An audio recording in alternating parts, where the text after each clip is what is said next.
cap, so it's just the black. We want to make sure we keep all the black away from the white. Well, look, I mean, that's just being a human 101, right? I know, right?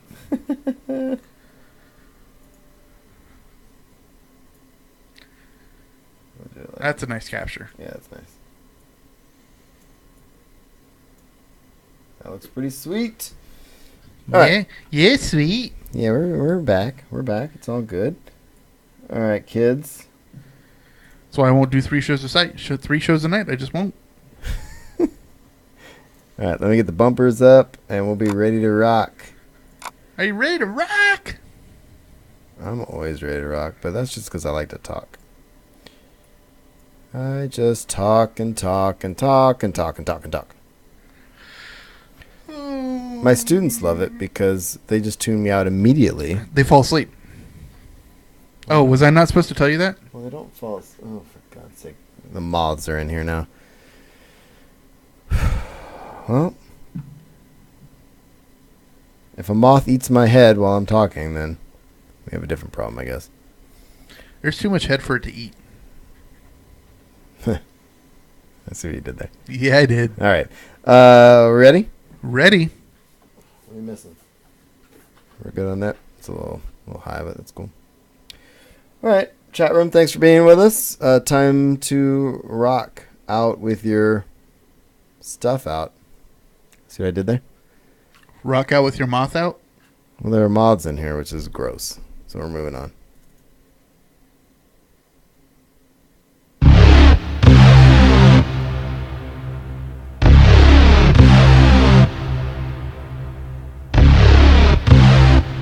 Blast came from the Death Star. That thing's operational. Dr. Ben, now might be a really good time for you to get angry. That's my secret, Cap. I'm always angry. Hello and welcome to episode 94 of the Usual Podcast. Podcast we discuss Star Wars: The Old Republic, the Star Wars franchise, and geek and pop culture. I'm your host Marshall, and with me, as always, is my buddy in arms, Will. How you doing, buddy? 94! Okay, I knew you were gonna do something weird. And we're just sitting here enjoying our usual frosty beverages. What you drinking? What did you drink? And how you doing? Well, we went out to dinner again tonight before we did our pre-show ritual, and I actually doubled up and had 2 pints of Blue Moon, and now I am imbibing an IBC root beer. I'm surprised you're not underneath that table passed out. I know, right? 2 whole beers. I know. That's something. Who would have thought a man my size could handle that? Well, I had a couple good ones down there, but I want to highlight my and this one I think I haven't had since early days of the show. The wife picked this up. I like the surprise. You know, she goes to the store and she's like, "I got you something for your show." And it's, you know, it could be something I've had, could be something I haven't had. We haven't had this in a long time. This is from Knee Deep Brewing Company, Hoptologist Double IPA. I seem to remember you doing that, like, seriously, like a couple of years ago. No, it was like episode 7. I might even have. Oh no, I got rid of those bottles. But anyway, but yeah, man, it's lovely. It's good. I've had 2 double IPAs already before this, so I may Slammin' not. salmon and a Stardust. Yeah, I may pass on before we get to the end of the show. I mean, pass out. A little column A, a little column B. So before we get started, if you have comments or questions, you can find us at theusualpodcast.com. Email us at theusualpodcast@gmail.com. And we're on Facebook, Google+, Pinterest, Instagram, Twitch, and YouTube. I am at Darth Pops on Twitter. Will can be found at I am Will Griggs. And iTunes, Stitcher Radio, Google Play, wherever you get find your podcast, you can find us. You know, give us some ratings. Like us. Ratings never hurt anybody. Look. Well, that's not true, but still. Well, look, everybody likes stars. We like stars. And if wherever you're getting your podcast has a star capability, give us those. Whether it's iTunes, Podbean, Google And if Play. you give us a little comment or something on iTunes, I'll shout you on the show. I'll do it. Dare me. Challenge accepted. Shout you out. Challenge accepted. Not shot you. What did I say? You said you'd shoot them. Everybody knows what I mean. All right, moving on. Do we really? I don't know. It's been a long day. We do have the timestamps in the show notes. If you're not a SWTOR fan, you can jump around. But if you're watching live, we're going to do SWTOR first. And we have a couple weeks to catch up on, but we'll keep everything kind of brief. We don't want to be here for 3 hours. So that's the plan. You say that, but Well, I'm saying it. We've already been here an hour, but that was just watching trailers. yes, But it was. Anyway, so before we get to SWTOR, thank you to everybody who is in the chat room this week. And we've been getting better about watching chat, I think. So thanks to Mox and Steve and everybody else who's over there tonight. I don't know.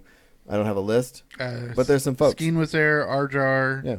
I feel like people didn't come back after the break, which was sad. But it is what it is. All right. At least 3 people have. At least 3. Well, here we are. All right, man. So let's get to Star Wars: The Old Republic. You want to fight? I'm ready. You do not have to stand against me. Instead, I will share all of this with you if you will only kneel. Okay. All right, every time we hear that, Yeah. it makes me want to hang out with Darren Paul. Oh, look. Speaking of Darren DePaul, the community canteen happened over at Star Wars Celebration. That was the first canteen they've had in a while. Yeah, Darren DePaul was there. Awesome. So was the voice of Valen, I believe.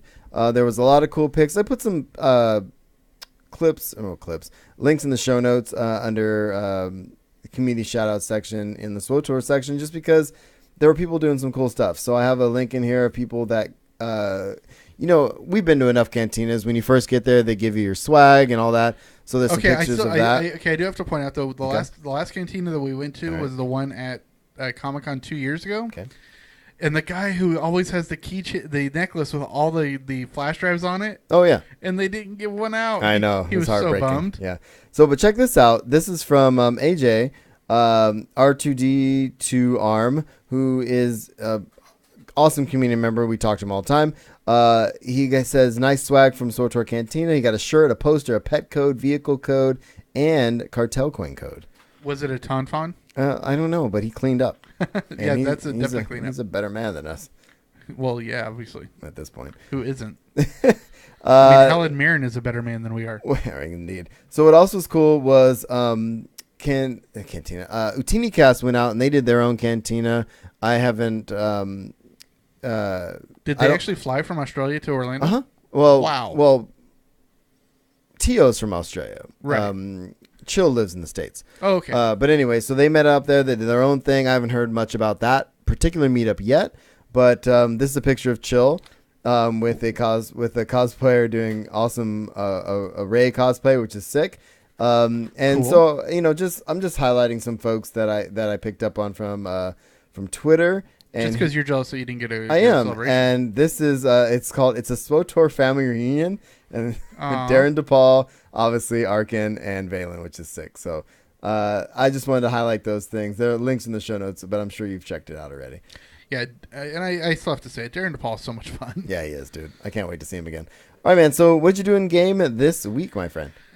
Well, I was actually when I added into the show notes earlier today, I was like, I downloaded the patch, but then I actually got to play for about half an hour, and that's good.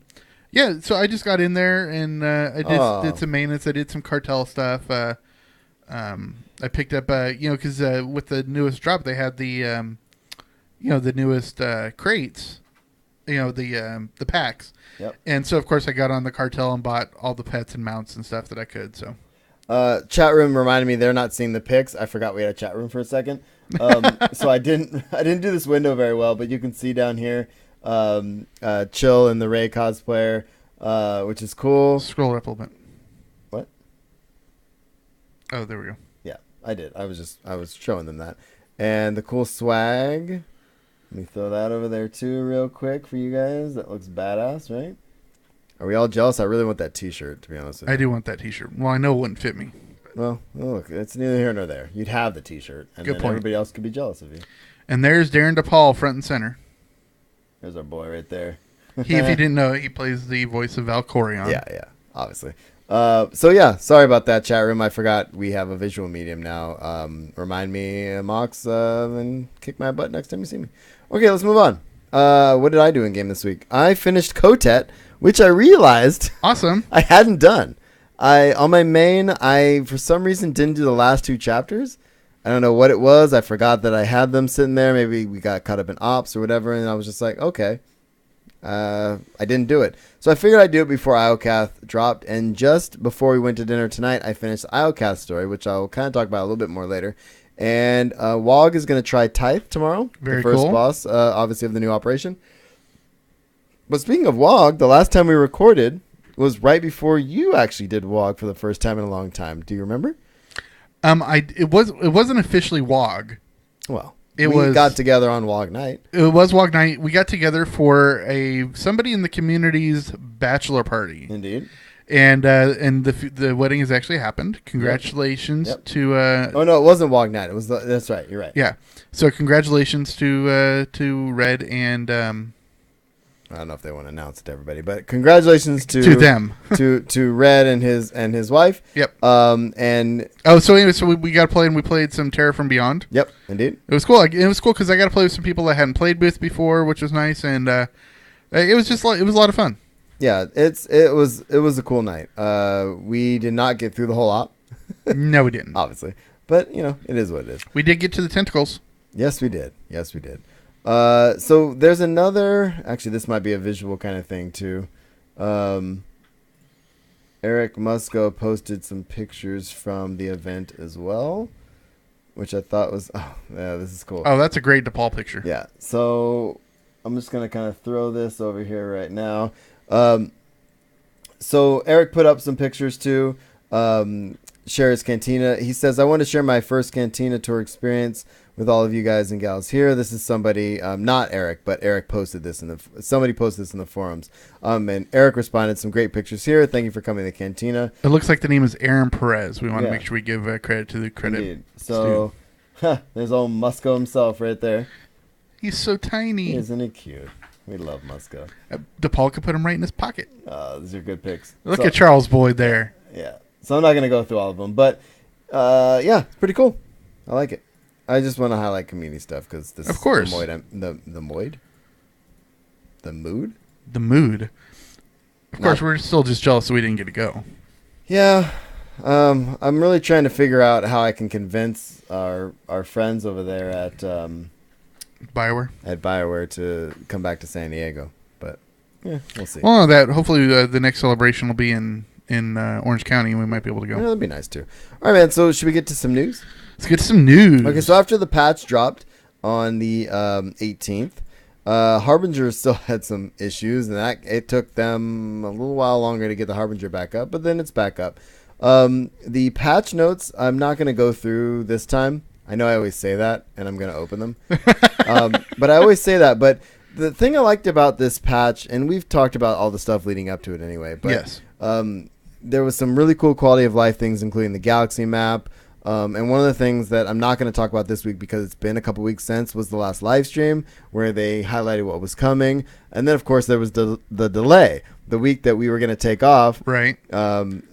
they basically the Monday, the day before, The day before like the patch was hours supposed to before drop, the yeah. patch was supposed to drop, they had to delay the patch for Yes. various reasons. They still never really came out and said why, but they delayed it a week. It is since launched. Yes, it has. And I have the patch notes here.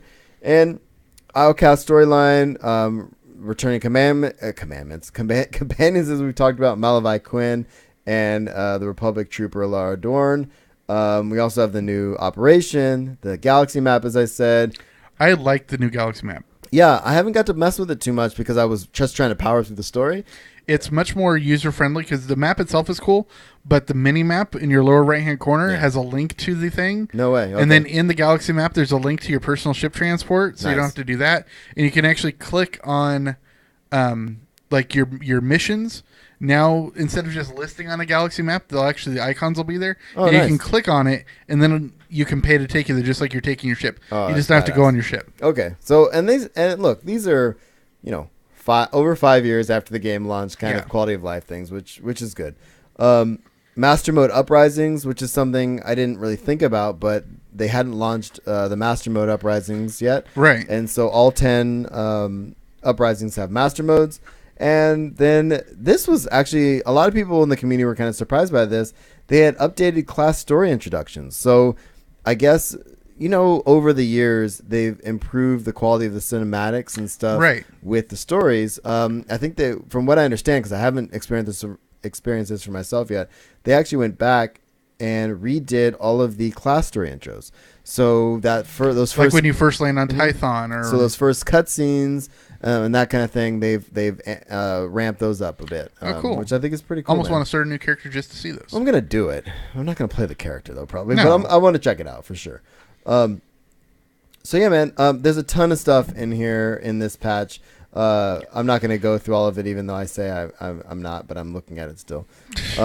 Bug fixes, a lot of bug fixes, and a lot of bug fixes that have been lingering for a bit, which is really cool. There's some legacy perks that have now additional benefits to the galaxy map. So the personal starship. So this is actually kind of cool. So if you have the personal starship legacy perk, like I Yes. have on most of my tunes, you have that ability on, like you said, on your galaxy map to Yes. go right there. The same thing as if you have a planet priority. So if you have an Oricon planetary priority to get to the daily You don't have area to or pay. whatever, Yeah. you don't have to pay to get there, which is pretty darn cool. All enemies now have command experience value when killed, which is the coolest thing. So even if you kill a gray mob or whatever, not a gray mob, or the strong mob or whatever, you get some CXP. Yeah, I was actually doing some companion missions today, and I was going around and collecting Rusk and Tunno today, and I was seeing, like, I was killing some strongs. It was like +2 command experience. I'm like, what the heck? And they said the base command experience rate has been increased. The new base rate is slightly lower than the adjusted rate from the command event, but to offset that, you get CXP For killing from, almost everything, Killing yeah. everything. So that's good. They're not doing combat changes, but there's been some bug fixes and stuff, like I said. And I'm not going to go through much of the rest of this. This is all very specific. I did notice that when I logged in today, that my sniper had all of its the tree. Yep. The skill tree was refunded, Yeah, it does that. but it was only the sniper. It usually does that when there are class changes because they want you to readjust your things. Right. But I heard on some other shows that the training of some, I guess, abilities was refunded. You had to retrain certain abilities. So Right. definitely check that out. I've heard that's been an issue. So if you don't see an ability, check with your trainer and make sure it's there. As we said, once you get to 300, you're tier 4, that kind of thing.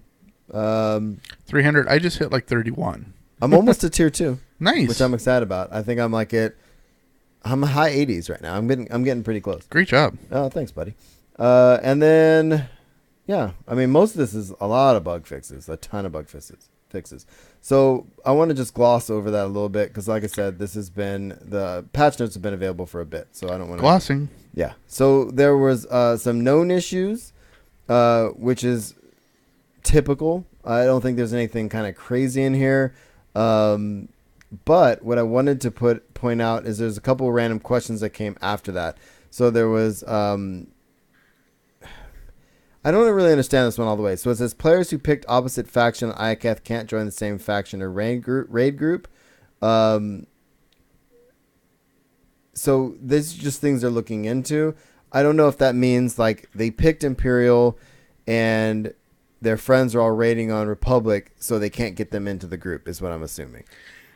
Although, No, what I'm guessing it is say you're a pub, yeah, and when you go on IOCATH, you picked Imperial, and when your group goes to raid, you can't raid as Imperial. You have to raid as pub. well, you shouldn't be able to raid as Imperial anyway. I understand, right? but I think people thought. Oh, okay. I think maybe that's it. But then why would they be investigating it though? So that's what I don't know. I'm confused about some of this stuff, but it doesn't matter.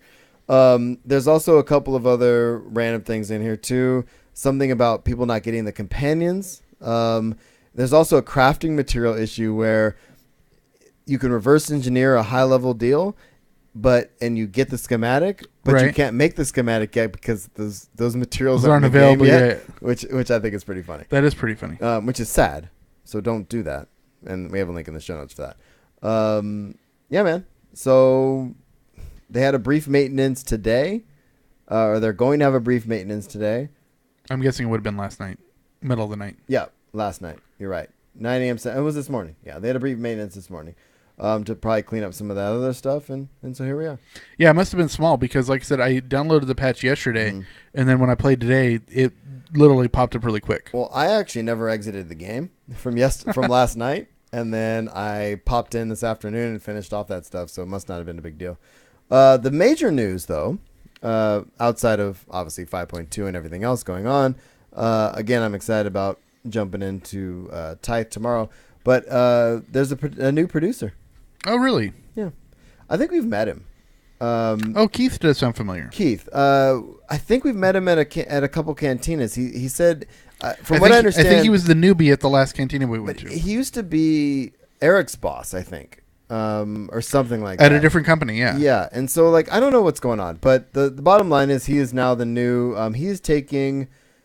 Let me get this straight. I'll just go through this. It's a bit later than normal. Blah blah blah. He says, many of you recognize me from our live streams when Eric Musco gives me a shout out as my boss Keith, while others of you have met me at our cantina events, which I think where we've met him a couple times. And he says, my previous role as director of live services for SWTOR. My previous responsibilities were to ensure the game services were live, etc. So he is taking over for who's he taking over for? Why is the name flying out of my head? He's taking over for somebody. Help me out, chat room. He's taking over someone. He's taking over for. Not Boyd. No, that's Story. He's taking over for. Anyway, he's taking over someone else who is actually getting another role in BioWare. Okay, which is cool. So he's not going anywhere, but he's taking over for him, and which is cool. So the neat part about this is he's been really communicating a lot with the community. And one of the things that he came out and said in the last couple of days is he is going. Remember the old roadmaps? Remember they used to roadmap out like, okay, we're going to do this in the next 6 months. We're going to do this in the next blah blah. He's saying, Keith is saying that he is going to come up with a roadmap here pretty quick. And he intends to include what is specifically coming in the next 90 to 120 days, along with an overview of our plans for the remainder of the year. Okay, let me guess on when the roadmap's coming out, though. Is it trademark soon? Well, I hope so. I hope it's soon, TM. I hope that's where it comes down to. Mox said I was right about something, so I appreciate that, Mox. Thank you. I love being right. Well, it happens so rarely. Yeah, indeed. All right, so I'm excited for Keith, and I'm excited for whoever the person is that is leaving the position he was in. Why can't I remember his freaking name? What is the deal? Congrats, Keith. Yeah, no, this is going to be cool. So anyway, the bottom line is I like the communication, and I like the promise of, hey, look, we're not going to tell you what's going to come throughout the whole next year, but we're going to tell you what's going to come in the next few months. Right. So that you have an idea, and if we hit it, cool, but I like the idea of going back to the days of communicating. Like we have to give them something. Exactly. Because we can't go 2 years without an op, and we're saying, oh, we're working on ops soon, TM. Exactly. And then 2 years goes by. Like say, hey, our hope is to get an op in the next year. Tate Watson. It wasn't Tate though. That's what. That's Mox not who he's says. replacing. That's what Mox says. That doesn't sound right. Tate was doing. That doesn't sound right. I think it's someone else. I don't want to say Mox is wrong though. So here we are. Mox is never wrong, unlike you. True. It's true. But I don't think he's replacing Tate though, because Tate wasn't Musco's boss. He's taking a higher position. He's taking the producer role, which I believe was. No, I think right now he was Musco's boss because he was in charge of live. Right. Everything live. Right. Yeah. Anyway, well, I'm all confused, of course, because I forgot stuff, so it doesn't matter. The point is things are changing. Changes. All right. Cool. Should we move on? Moving on. I'm excited. So what are you most excited about with the 5.2? Well, I'm always excited for new content. But you know me, I like quality of life stuff. So I really like the new map. I actually found myself really using it, not necessarily the map itself, but the new redone mini map, the personal starship link, all that stuff.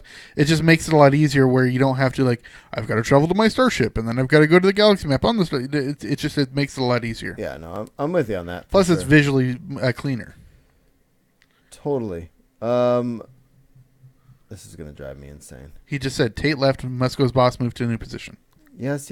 But the person that Keith is position announced he was leaving. That's what I'm trying to figure out. Who Keith is replacing? Whose job Keith is taking over? That's what I'm trying to figure out. He's still saying it's Tate. It's not Tate though. Promise it's not Tate. Have I just lost my mind? I think so. Give me a second here. I think y'all are tripping. Maybe I'm tripping. All right. I don't think Mox can put it any clearer. Keith took Tate's job. No.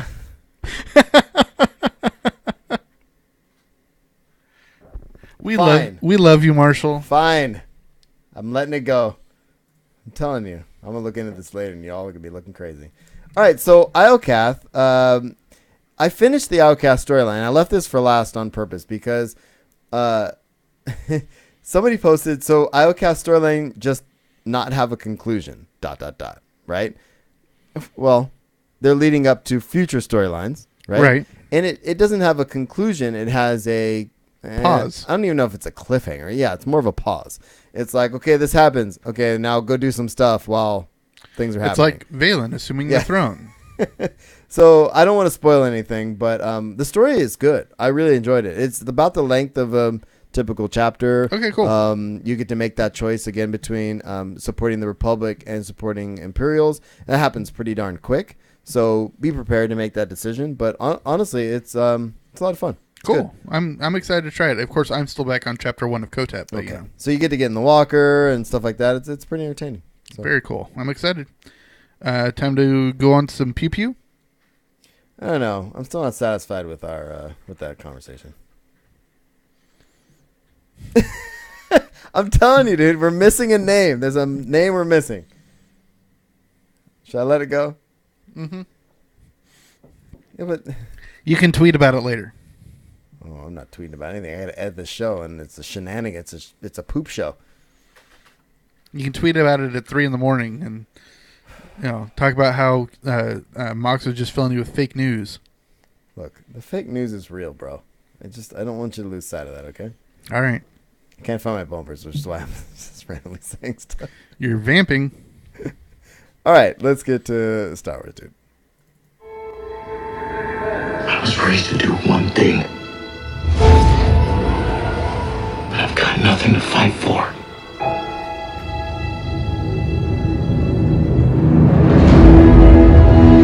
Nothing will stand in our way. I will finish what you started.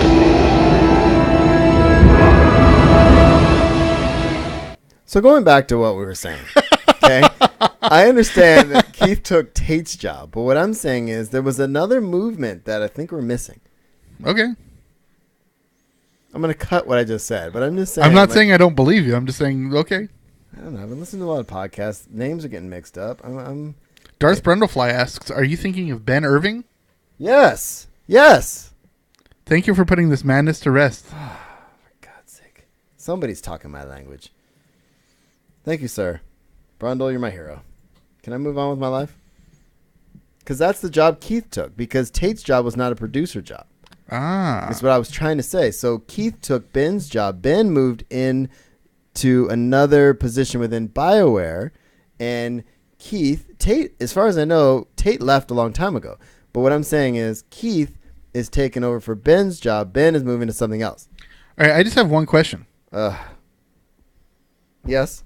Where's Waldo? For God's sake. Do you see, guys, people who are watching this live, this is what I deal with. Like, when you listen to the show after I've edited it, it sounds great because I've edited all this bull crap out about us arguing about who took over whose position and the madness. I've done my fact checking. Okay, I'm done. Who took over whom? Oh, you did not get all grammar on me. I am. Aren't you an English teacher?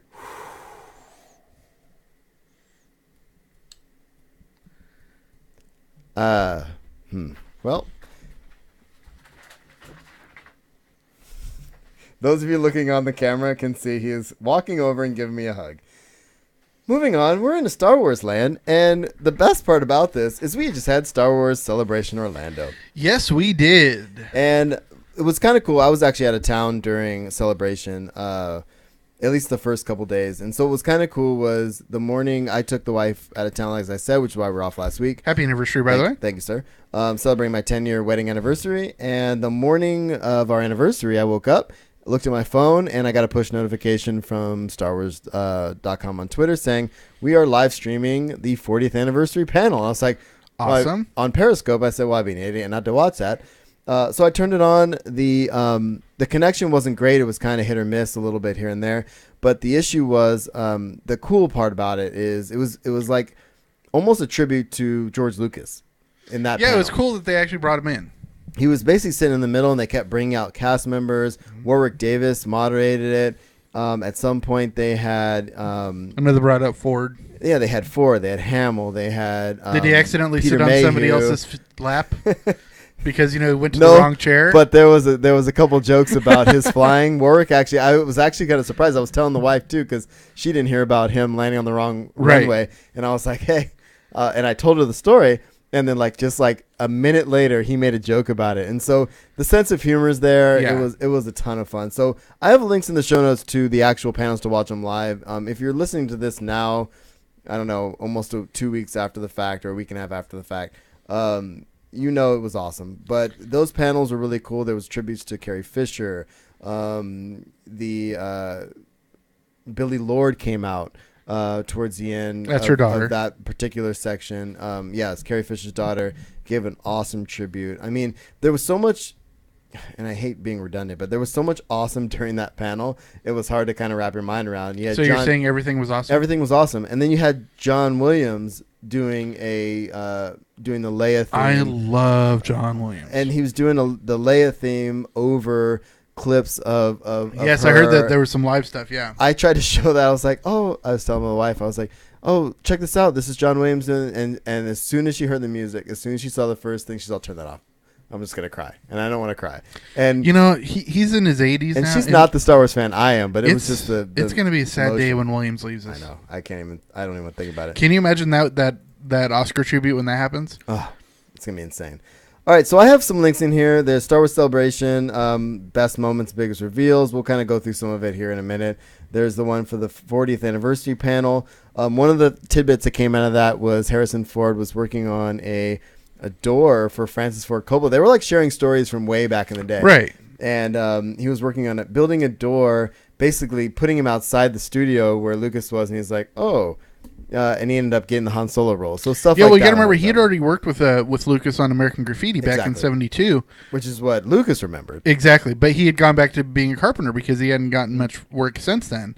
And he just happened to be working on it. But you know what? The question I have, though, is when he was working on that door, did it fall on his ankle? Probably. And so thank you, chat room, for reminding me. The other cool thing was Hayden Christensen. And he actually got a big ovation. Oh, dude. It was a cool moment. He was out. He didn't say too much, but it was cool to see him out there. People of our age and our ilk forget that the millennials grew up with the prequels more than they grew up with the original trilogy. Oh yeah, and they were loving him. So that was really cool to see him out there. Obviously, no announcements. We talked about this last week about Vader movie, but it was still cool to see him there.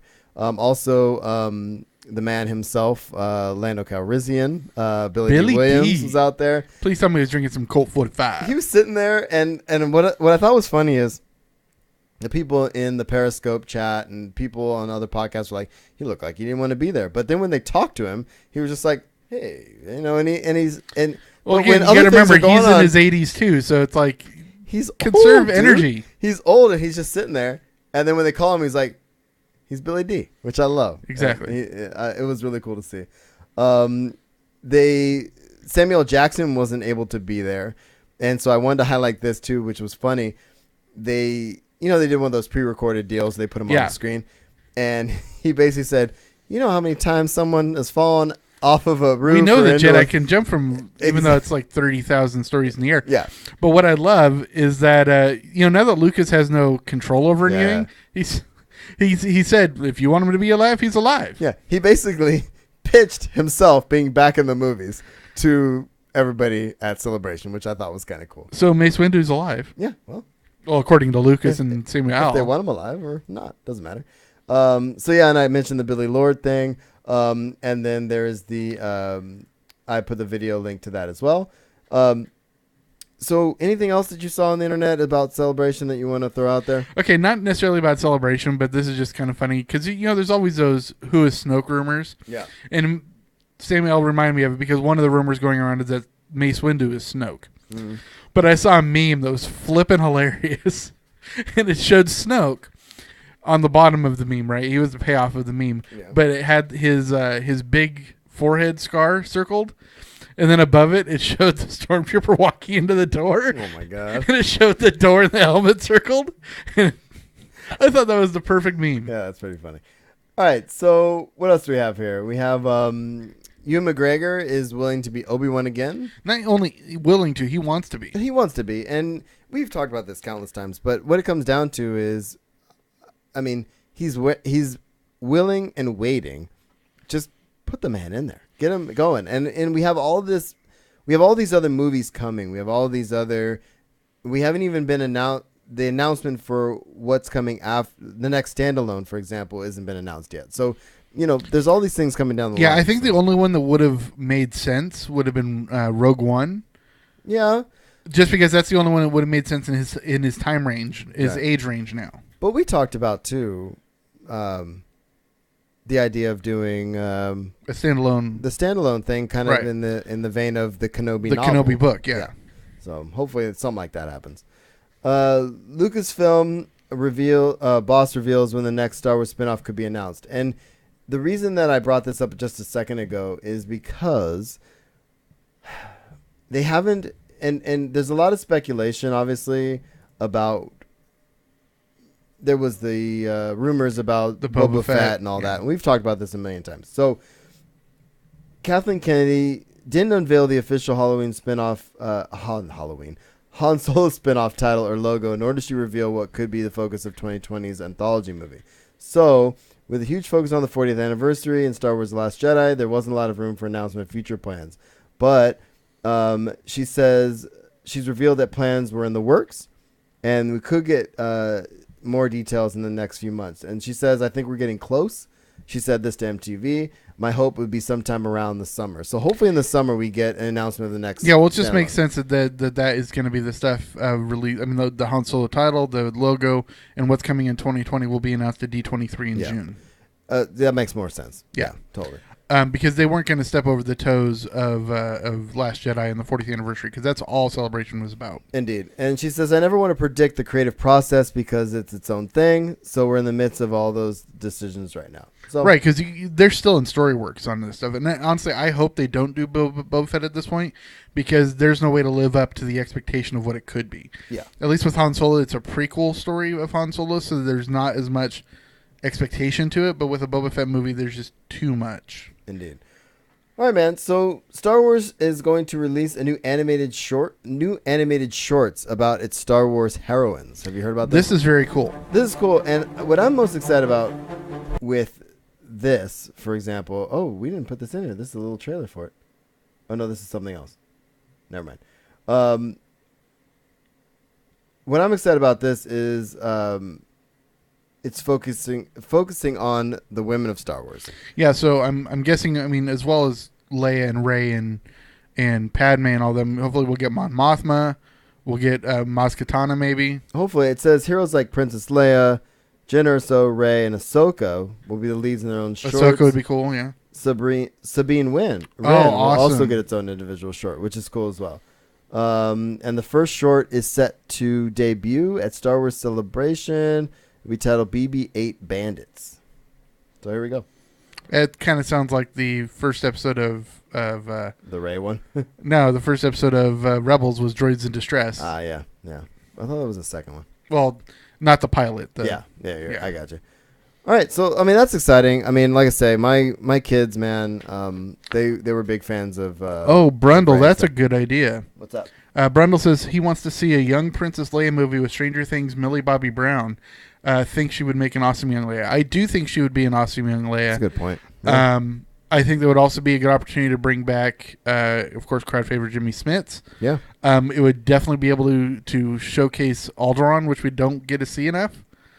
So I think that could be a good idea. I don't know if, I guess with Jyn Erso leading a Rogue One movie, we could have a standalone movie, and Princess Leia is too much of an iconic character to fail. Yeah, but it's an interesting concept. no, I like it. Yeah. Yeah. Are you saying they're not going to do a Jyn Erso one? No, that was in there. What were we saying about- No. This is talking about the anthology movie. Oh, got it. Yeah, I got you. Okay, I see what you're saying. Not the animated. Yeah. Yeah. Let me ponder that. It's something to Yeah. ponder. You got me thinking there, Brundle. I like that. People don't make me think very often. Hang out with this guy. Just kidding.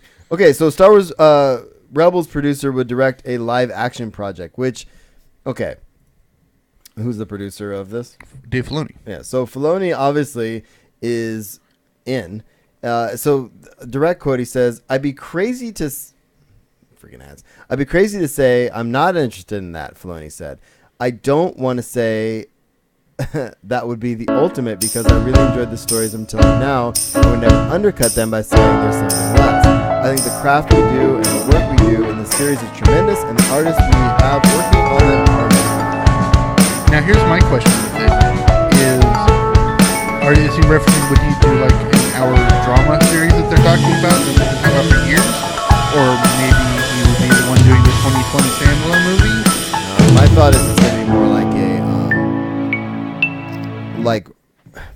basically like what he's doing with the animated series right now, but live action. Right. It's a Okay. simple story That's what I'm interpreting. Plug in And- the holes about in the a boy galaxy. And this who was goes back to lost. what we've been talking about too. I mean, as far And a as girl how many who people was want broken.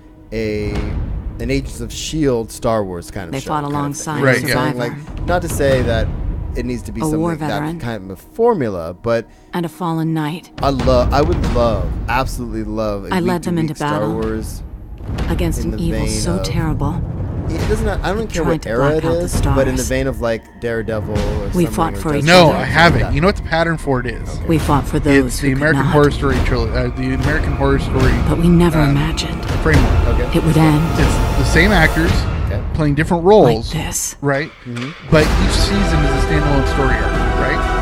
So, in each kind of, but not really. But each season's like 12 or 13 episodes. This is right? a So time- imagine like a 12 or 13 episode season based around Nar Shaddaa. Okay. 12 or 13 episode series based around the Mos Eisley Cantina, or that sort of thing. All right. Where you can go from planet to planet, from season to season. I'm in. A Sounds video is good to me. playing. What? I closed everything.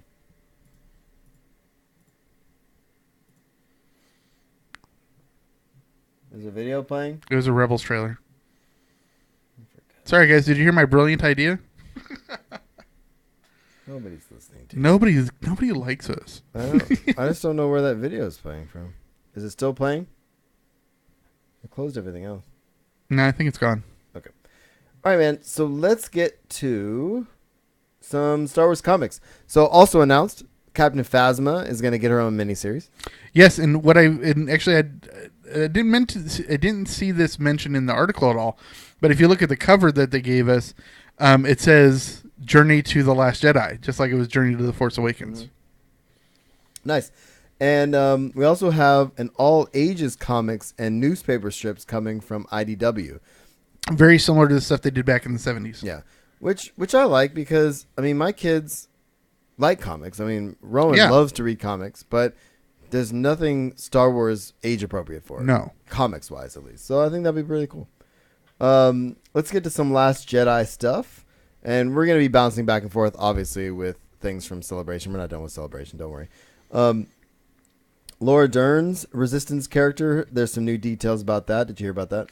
I did not. I purposely. I mean, I really like Laura Dern, so I don't really want to learn much about her character. So I'm gonna let you talk about it for a minute, and then signal when you're done. Oh, well, I can not talk about it. No, I mean, talk about it if you want. Well, I didn't know if I wanted to give any spoilers away. Maybe I'll skip it. And there's gonna be a video playing anyway, so I'll skip it. So the Last Jedi panel was pretty cool. There's a link in the show notes for that. I don't want to get crazy into that either. But Ryan Johnson does reveal some details about the new Star Wars planet.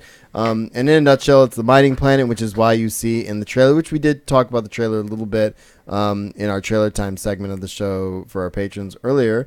But when you see those ships kind of coming across, that red stuff coming off, obviously that is a byproduct of whatever mineral or whatever they're mining. Is this Kessel? No, the planet is let me open it up since you're asking questions. Well, because I thought, this is Last Jedi. For some reason, I'm overlapping Han Solo. The planet was Crate. Might be Crate. I was just thinking because didn't Chewbacca and Han meet on Kessel? Yeah, the planet's Crate. It's way out there. It's uncharted. It's a mineral planet, so that's why there are mines on it, obviously. And the mining vehicles, I think, are what we see in that. Yeah, and I believe they're called skimmers. Those are sick, dude. Aren't they cool? That looks cool. They almost look like those those people that have surfboards, but the boards are above the water and they are on a little thing that goes under the water. A little dealy thing. Yeah, nailed it. You nailed it. So the new character for The Last Jedi is and this isn't. No, it's not a spoiler. I mean, this isn't a spoiler at all, but it is. The Kelly Marie Tran. She was brought on stage, and her character is named Rose. Cool. And from what I kind of understand, she's part of the Resistance. It says, but there, I guess, I don't know. Maybe this is a rumor I saw. I don't see this in this article here, but maybe she's a possible love interest for old Finn. Oh, that'd be cool. I want to see Finn hook up. I mean, not hook up, like. Well, a lot of people want to see Finn hook up with Rey. All right. So what I'm saying is, I want Finn to find love. You want him to get some love, yeah. Yeah. You're trying to make it gross, but I'm trying to keep it real. All right. So Billy D. Williams is not in The Last Jedi, obviously. I didn't think you would be, and that's just something else that was announced for sure.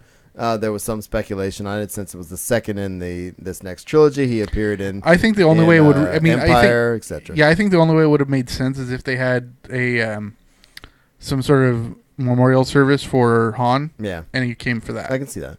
The Last Jedi will address Rey's parents. Awesome. Which I'm going to leave it at that. There's a couple other details in the article I have in here, but I don't know if they're going to say explicitly what's going on, but it's gonna be a topic. Okay. From what I understand. And The Last Jedi director clarifies if the title is singular or plural. He never actually comes out and says it, but he says in his mind it's always singular. And in our minds it's singular too, but we got all discombobulated because of the international. Right, because they're using it as a plural modifier. Exactly. So. As in saying like Los Jedi or Day Jedi. So going back to what we saw in the trailer, who is the Last Jedi? I think it's Luke. And I think because of that last statement at the end, that makes the most sense. And who is going to bring balance to the Force ultimately is going to be Rey. I think Rey is the first in a new sect. And you see, man, that poster. Oh, it's great. That poster. Her holding the lightsaber, bisecting the profile, or making profiles out of Kylo and Luke. Yeah. I think obviously means she's bringing. But if you also notice, the lightsaber that she's holding is part red, part blue. I'm with you on that. And so, does that mean she's gray? Does that mean she? I don't want to use the term back? gray. I don't think it's gray. Yeah, I think it's a completely new sect. Are you saying Rey isn't gray? Good point. I don't think it's technically like gray, because gray Jedi are a completely different sect right now in the Legends. I got you. I think it's more of like they're either bringing back the Wills or it's going to be a brand new sect based on the Wills. Indeed. All right, man. So episode 9 stuff. Even though I put 11 in the notes. Yeah, you did. Dyslexic a little bit there. Star Wars Episode 9 will bring back Carrie Fisher, but without CGI. Yeah, I mean, we knew they'd have to, because they've already said that she doesn't die in right. 8. But I like that they're not going to be doing, because it was different when they did it for Rogue One, because it was a de-aged person. This one, they can't just create her out of sackcloth. So from what I understand, they're going to take things that she's done and kind of put it together. There's so much footage on the floor that they've done. Exactly. So I don't know how they're going to do it exactly, but they're not going to specifically bring her back as a CGI character. Which well, they can kind of do what they did with Tarkin in Revenge of the Sith is like shoot a lot from the back, Yeah. and then you can do voiceover with that. But they got kind of the blessing from the family saying, Oh, like, yeah. Go forward and do it, but obviously be respectful. Exactly. Colin Trevorrow finished Star Wars Episode 9 script draft, and the rumor is that it's going to start filming in the UK in the summer. I doubt that. I doubt it too. But I think that's a rumor. if it does start in the summer, it'll be in August. Just because it's going to have to happen after convention season, because there's no way they're going to ignore D23 Okay, so or Comic-Con. and to go back to what I was saying, Brundle just brought up too in the chat that, and I saw this too, and I wasn't sure which one was true. So, there was another article that I had somewhere, and I can't find it now, that said she wasn't going to meet Episode 9 at all. So, so I'm going to try to bridge both things. So one of the things we talked about is the family said, okay, you can do it. We're not going to do it using CGI. And then I think recently they've come out and said they're not going to use her at all in Episode 9. And I think this goes along with what we were just saying about the script being done. Maybe they've written her out. And this goes back to 2 months ago when she died, us talking about the fact that I think most of these articles write her out. Yeah, I think most of these articles have been released before Trevorrow finished the script. So nobody knows except for now probably Trevorrow, Kathleen Kennedy, and the Lucas story team. So the next article I have, there's my article. It says she won't appear in Episode 9. So I don't know, man. I don't really care either way, honestly. You don't care about Carrie? No, I care about Carrie. But what I'm saying is, that's the name of the show. I care about Carrie. But my idea is that I think if you want to I think the best way to do it would be do the non-CGI deal in the beginning and have her leave. Yeah, it totally the makes movie. sense. Do you know what I'm saying? Mm-hmm. Absolutely. And then she's done with the movie, and then she's not a major role in the film, but she's there. So I don't know how they're going to do it. I think the whole upshot with this is I can't wait to see what Colin Trevorrow does with it, because I love Jurassic World. Indeed. Some Han Solo news. Lucasfilm president clarifies concerns over Han Solo's name. So there was this weird thing, dude, where people were like, "Oh, is Han Solo's name? Is it not his name?" Yeah, well, because Bob Iger came out and he made they were asking questions and stuff, and he said I think his exact words were, "We'll talk about how Han Solo got his name, like it wasn't his given name." Right. I don't think that. I think it was just how people misconstrued it. Yeah, and that's what she's basically saying. Yeah. She's saying she says that picks up who's 18. She says, I'm not sure that that's entirely what Bob meant. It's more Han Solo's name, but that's not. It's not that it's not his name. It's obviously his name. I think it's like saying how you got Marshall. Your dad doesn't really have it. So going back, let's wrap this up.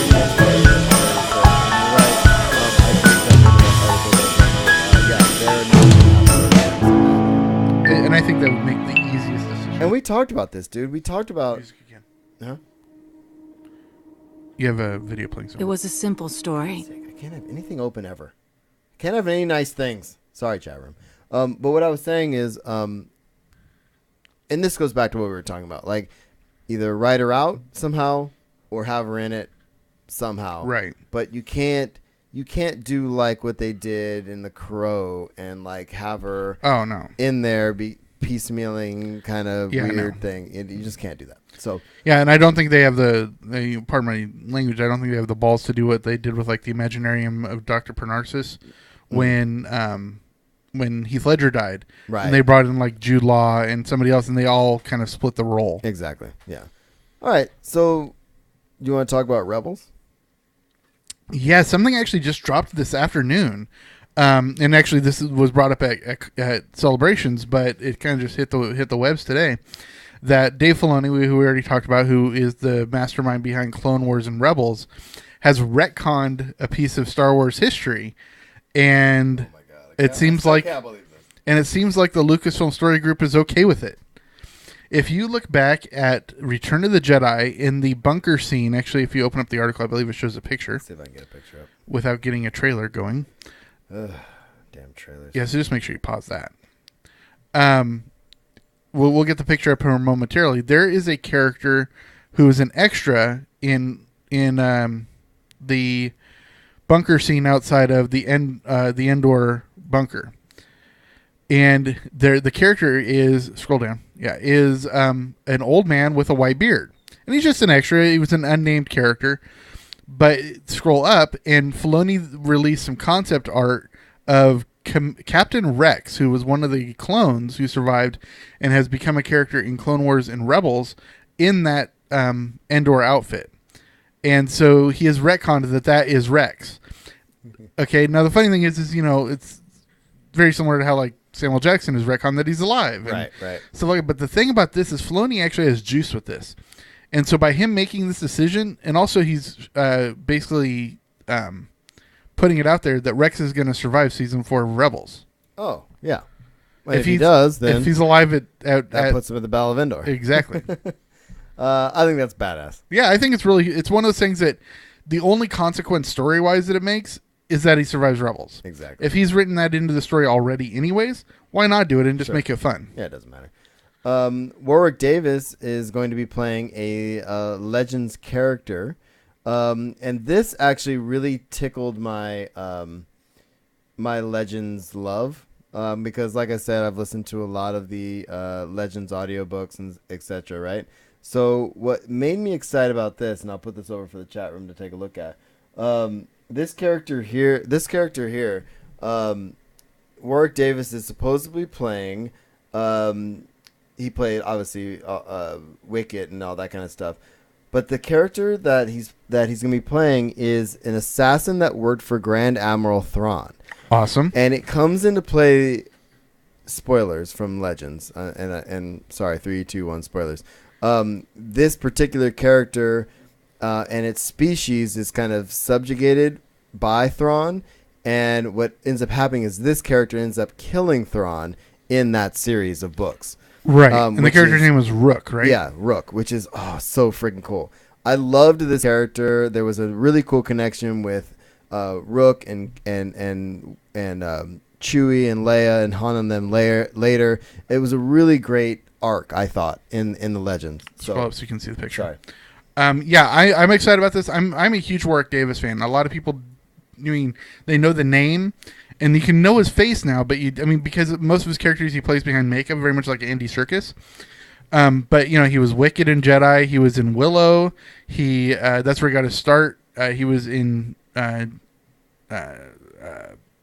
Harry Potter as Griphook the Goblin and Professor Flitwick the Charms instructor. Right.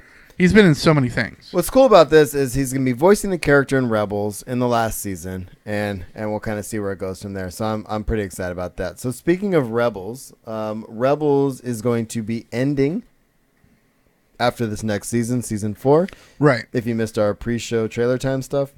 Which kind of makes sense because Clone Wars went, 5.5 seasons, something like that? Yeah. And Filoni didn't get a chance to wrap it up the way he wanted to. And so this is him kind of like taking a preemptive strike and saying, okay, I'm going to end it at this point. If you want me to go on to another, well, actually, we'll get to that in a minute. Right. Yeah, so there's going to be another series to follow Rebels.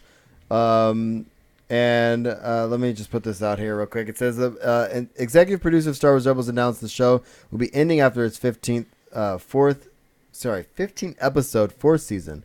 And the Ghost crew story will be wrapped up then. And he also says he never got to finish the Clone Wars, etc. Latest episodes. So let's go to this thing. He says, good news, just because Star Wars Rebels is wrapping up after this season doesn't mean it's the end of the animated series exploration of the galaxy far, far away. Filoni hinted that at Rebels panel, another series would be on the way, stressing every generation of kids could have their own Star Wars cartoon to cherish. So, ideas? In the article here, they actually do bring up some time frames that I think would be cool. Of course, the Old Republic. The standard is the Old Republic. Just because everybody wants to bring in, especially Revan. Right. There's also and this article kind of talks about it could be Obi-Wan or Anakin as a Padawan, Luke Skywalker space pirate. Yeah, that has to do with the comics. Yeah, well, it's basically trying to fill in the gaps that the comics don't between New Hope and Empire. Right. Maybe the First Order and that kind of thing. So who knows? I think that'd be kind of cool. See where it goes. I love the animated series. Oh, so do I. I don't really care what they do. I'll watch. I think Rebels is fantastic. Yeah, I'll watch it no matter what. All right, so let's get to some fun stuff before we get the heck out of Star Wars section here. Merchandise. This might be the one piece of Funko Pop I'm gonna have to buy. Like I know we actively- don't normally buy Funko Pop stuff except for like gifts or if they come in the packs that we buy, but these are kind of cool. No. Chat room's gonna get to see this bad boy right now. You ready? Pause the trailer video. I did. I just turned the sound off. Look at that. Look at that. And it's a So purple awesome. lightsaber. So there's a Mace Windu pop that's debuting, and it's supposed to be expect to hit Walgreens shelves in early May. Oh, it's a Walgreens exclusive? I don't know if it's an exclusive, but I don't know. But I might be going to Walgreens. Do we have a Walgreens here? No, No. of course not. Anyway, Santa Rosa, Ukiah, here we come. so that's pretty cool. And then also there's a teaser poster. Obviously, the poster we talked about. Yeah.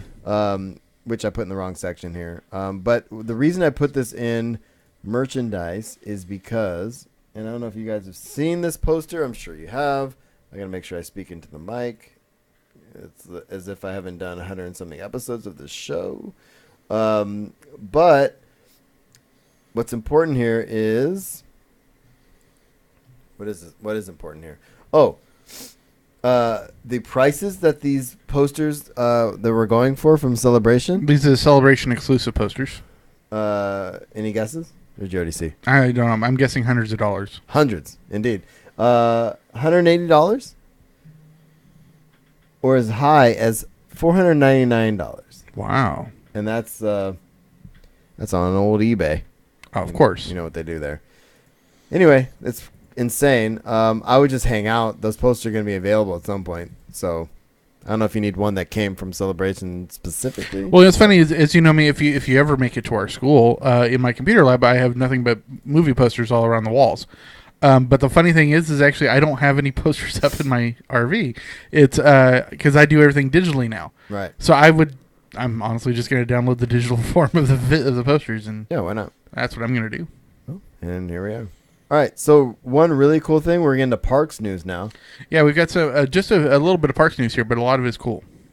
I'm going to put this up for the chat room as well, since you're all... Oh, that's awesome. So you get your first look at the Guardians of the Galaxy Disneyland ride, which again is replacing Tower of Terror. Look how amazing that looks. That looks very I'll cool. kind of do a slow roll here. And again, it's called Guardians of the Galaxy Mission Breakout. And that's supposed to be the Collector's Factory or something, right? That's going to be ridiculous. I'm so excited about that. And then... Threat has been detected. Now, did you finish Westworld? Oh, yeah, I finished it before you did. Okay, well, the one show. So, your mouth is agape. I must be right. Okay, so, I'm joking.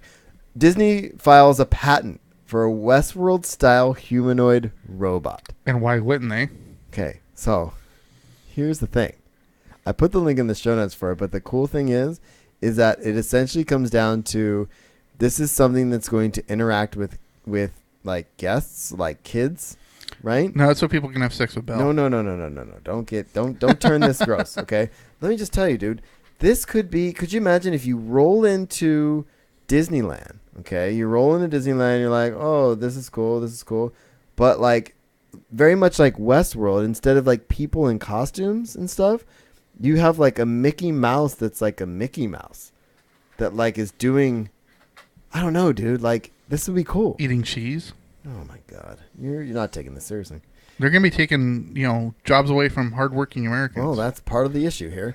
But it says to physically interact with children, the inventors understood that the robot should be soft and durable, so things like babies or something like that. So I think it'd be pretty cool, man. But yeah, Can you imagine the insurance liability though? You took a negative approach to this, and I just thought you'd be excited because it's funny. Actually, I think that is very cool.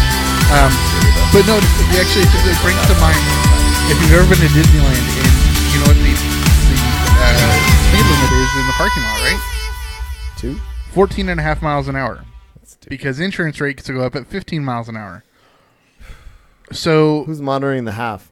That's what exactly. That's what's funny about it. So it just makes. I mean, Disney is obviously very concerned with what insurance liabilities are. So it's just interesting. Indeed. So speaking of Baymax, Big Hero 6, Beauty and the Beast attraction. Brendel Scissors music again. Oh, for God's sake! I'm over it, Brundle. It's not you, bro. It's me. I'm sorry. I hope it's gone. I don't know. Why can't I hear it? Why can't we just hear close all your extra windows? I've closed them all. No, there's They're 3 all- over in the other one. Bless you. Excuse me. Are we good? Sorry about that, guys. I like that the chat for the last 5 minutes has been music again. Yeah. Music again. Might as well just be hashtag music again, hashtag Marshall's a noob. Are you done insulting me so I can move on? I love you. Oh. So going back to what I was saying, Big Hero 6, Beauty and the Beast attractions are coming to Disneyland Tokyo. Yeah, it really doesn't surprise me. The Big Hero 6 doesn't surprise me at all. Beauty and the Beast just because it's the biggest thing out right now.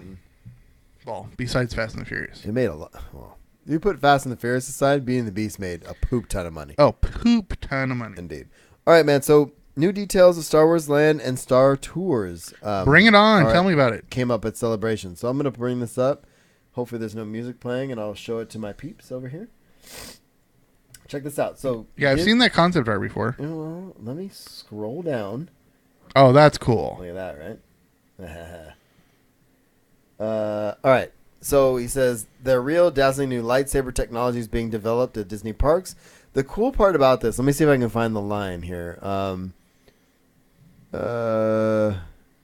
I can't find. I don't know exactly where I saw it. It may not have been this article. Oh, yeah. So it says, meanwhile, via the Hollywood Reporter, we've learned that there will be some sort of cumulative reputation system, so that if you do a bad job steering the Millennium Falcon ride, someone may mention it later in the day in another area. It's not clear how they'll pull it off, but the Falcon ride will assign different riders different jobs as the crew. They're with interactive elements that ensure a number of different possible ride experiences. How freaking cool is that? The cool part about that is okay, so I experienced this ride this day, and maybe I half-assed my job, right? Right. And then I go into this is pie in the sky. I go into Star Tours, right? And homeboy gets mad at me because I screwed up in the other one, and he doesn't want my help in this one. The only way I think they could pull this off is if they did an RFID chipped wristband, and you scanned it when you entered the queue line. Yeah, and it would have to be obviously an RFID system, or like they do in the Wizarding World. You have your wands, and you have to have something to. Or and not even at the beginning of the queue. Like say you get to. Say the character in the Star Tours line, and there's just a scanner right below him, and you scan it, and then he responds to you. Yeah. So, I mean, I'm excited. Oh, yeah. No, that sounds very cool. Yeah, I think that'd be sick. And the last thing here is Star Wars Starship Luxury Resort might come to Disney World. Did you hear about this? I did, and it looks like it'd be supremely expensive. Think I think they said it was $2,000 for a weekend? Yeah, I would say the Grand Californian ×2 is my guess, or ×1.5. Maybe it's the equivalent of the spaceship from Passengers. The idea, though, I mean, if you're a hardcore Star Wars fan, oh yeah, and you want to do what I like about this is if you want to basically go to Disney World as a Star Wars fan and only do Star Wars things, you stay at the luxury resort. You spend your whole time in Star Wars land. You see where I'm going with this, right? This is a big deal, I think, for the Star Wars fan with disposable income, which is not me, but no, but there are people out there. There are, which I think is important. Yeah, man. So I don't know. Any other thoughts? No, I'm excited about everything that Disneyland. I mean, I get excited about everything Disneyland does. So me too. Get something up on the screen. Are we biased? Don't tell me what to do. I'll tell you what to do.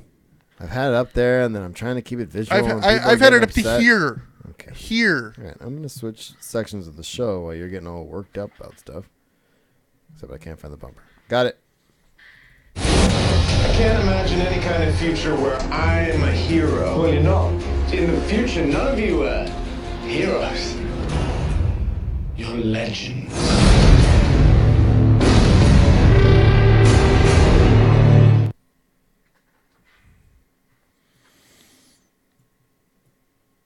All right, so we are into the usual. funny? Wow. Wow, you just spoke over me. I did. You know what's funny is the reason that I have to adjust all this stuff is I never switch the layouts. This is OBS noobness. Yeah, no, it's not OBS. It's XSplit, but Mox is gonna give me crap out of OBS and Mox, give him crap. I'll just cut all this out of the show anyway. So here we are, usual roundup, real reviews. Let's go. Someone died. Oh, we always start this show with someone dying. We did, and unfortunately, this just happened in the last couple of days. And this guy actually I didn't know right offhand, but he's a producer, and his name is J.C. Spink, and he's only 45 years old. Passed away. They don't have a cause of death yet, but he was a producer on The Hangover, and he's a producer on the upcoming Mulan for Disney. Right. Yeah, this kind of stuff sucks because, who knows what happened? And then we're sitting here waiting, and and it's not like that person was done working. They have stuff going on. So what are those projects going to be? Yeah, luckily he had created a studio. I think it was called Bender Spink, and it was a combination of him and another guy named Bender. And they that person's obviously continuing the production, but it's still a bummer. It sucks. All right, TV stuff. Stranger Things is almost done filming for season 2. Cool. We already know that it's going to be based around Halloween because in the teaser we got, it showed them in Ghostbusters. I'm glad you said that, sir, because later in the show, whether it be here or not or whatever, the premiere for season 2 is going to be on Halloween. Yes, it will. Which I'm excited about. Peter Capaldi, as we know, is going to be leaving Doctor Who. As far as the reason why, it's a little... I watched, I think it's Graham Norton. Is that the... Yeah, the guy with the orange set. The British guy, and they're all sitting down. Yeah. And he's, okay, so I watched the Graham Norton show, and this might be where they're pulling this from. And he kind of said, like, I'm kind of tired of doing it. Well, it is... It's a lot of work. It's a mantle to take. Yeah.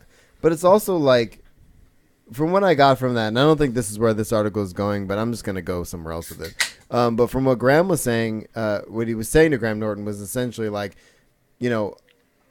it's like 10 months of like filming and doing all this stuff. So it's a lot of time and stuff. So let me see if I can find a quote. He says, Doctor Who's a great job, but it's a bit of a television factory. Yeah, this is what he said. You do 12 episodes a year, and I just worried that I wouldn't be able to continue doing my best work. And that's exactly what he said. And this is a quote from that. And essentially it comes down to, he's like, well, it's just, I want to go out when I'm doing my best work. Right. I don't want to like, you want to overstay your welcome. It on, that kind of thing. So it's sad because I like Capaldi. I grew to love him, but we'll see who comes next. Right. Yep. We'll see. His final episode might feature a classic Doctor, and I think, from what I understand, the first Doctor. Let me open this up.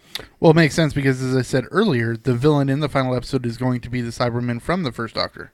Yeah, and he says, rumor, blah, blah, blah. It says, excuse me, it's Bradley, right? So I can't find the name. I don't remember the name of the first Doctor. Right Neither now. do I. Yep, I'm gonna find it. And we're gonna sit here until I freaking find it. If this ends up being true, I thought Bradley did a brilliant job playing often. It was blah blah blah. I might skip this whole thing because I'm not gonna read this article. I read it, but now I'm over it. All right, moving on. King Kong TV series is in the works. Yeah, and actually. Why? Why are they doing this? Well, but like we said, Universal is doing not Universal. I forget the production company behind it, but they're doing their whole MonsterVerse. I mean, they've already done Godzilla. They've done Kong. They've got the new Godzilla movie that they're working on. It's just all going to start tying together. Yeah, and we talked about this. It just makes sense to everybody's going to try to do like this shared universe across TV and movies and stuff like that. Well, it makes sense. I mean, because everybody's doing remakes anyways, right? Right. But if you are thinking about doing remakes or reboots or whatever, and you own multiple properties that make sense together, right? Then why not? Yeah, I got you. It's like the whole they're going to be doing the shared universe of the Mummy and the Wolfman and Mr. Invisible Man and Dracula and Frankenstein. I mean, that makes sense, right? Can I tell you the most exciting piece of news this week is coming next?